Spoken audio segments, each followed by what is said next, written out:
Introducing the iPhone 6s and the iPhone 6s Plus. These new iPhones are absolutely beautiful, the most incredible iPhones we've ever made. This is the brand new rose gold aluminum finish. The new iPhone 6s comes in 4 metal finishes: silver, gold, space gray, and the new rose. Kalau korang tak skip video tadi, korang baru saja memperlihatkan pelancaran iPhone CS dan juga iPhone CS Plus. Dan sekarang, iPhone ini telah berusia 5 tahun. Tetapi, apa yang menarik pada iPhone ini ni, ianya bakal dan juga akan menerima kemas kini update terbaru mereka, iaitu iOS 14. Tanpa membuang masa lagi, Assalamualaikum dan hai, anda bersama si Ridwan dalam Tech News.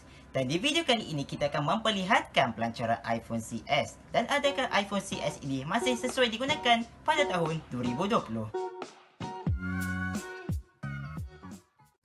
Seperti biasa, kita akan memperlihatkan dari segi spesifikasi dalaman, spesifikasi luaran, permainan dan juga akhir sekali bagaimanakah iPhone ini masih lagi sesuai digunakan atau tidak pada tahun 2020. Dari segi spesifikasi luaran, pada bahagian depan, iPhone ini bersaiz 4.7 inci. Skrin pada iPhone ini menggunakan resolusi 750x1334 piksel dan ia menggunakan nisbah 16:9. Buat pertama kali, iPhone ini menyertakan sistem 3D Touch.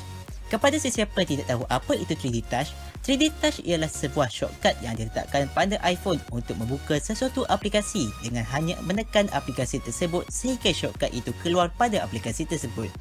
Fingerprint pada iPhone ini diletakkan di bahagian depan. Pada permukaan belakang, iPhone ini menggunakan bahan sejenis aluminium dan terdapat satu kamera di bahagian belakang.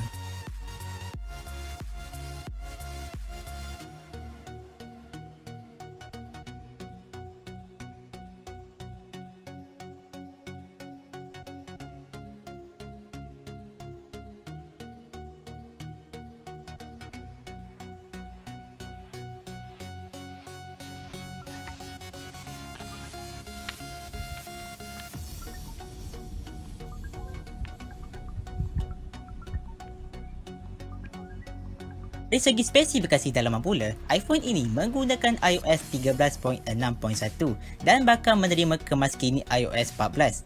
iPhone ini juga menggunakan chipset Apple A9 yang bersaiz 14 nanometer. iPhone ini menggunakan RAM sebesar 2GB. Bagi kapasiti pula, iPhone ini menawarkan 4 jenis kapasiti antaranya 16GB, 32GB, 64GB dan 128GB. Aku telah cuba permainan seperti PUBG Mobile. Bagi permainan PUBG Mobile, setting grafik yang paling tinggi yang boleh digunakan ialah pada tahap HD dengan frame rate high. Tetapi, aku lebih prefer untuk menggunakan pada setting tahap balance dengan frame rate high.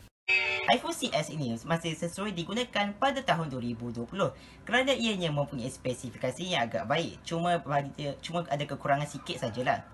Dan ianya akan menerima kemas kini update baru mereka, iaitu iOS 14. Mungkin sesuai digunakan untuk 2 tahun lagi dan seterusnya mungkin iPhone ini tak sesuai lagi digunakan. Apa pun, kalau korang tak setuju dengan review aku, korang cuba tinggalkan komen, nanti akan tengok dan aku akan memperbetulkan review aku. Dan ini saja video aku untuk kali ini. Sekian, terima kasih.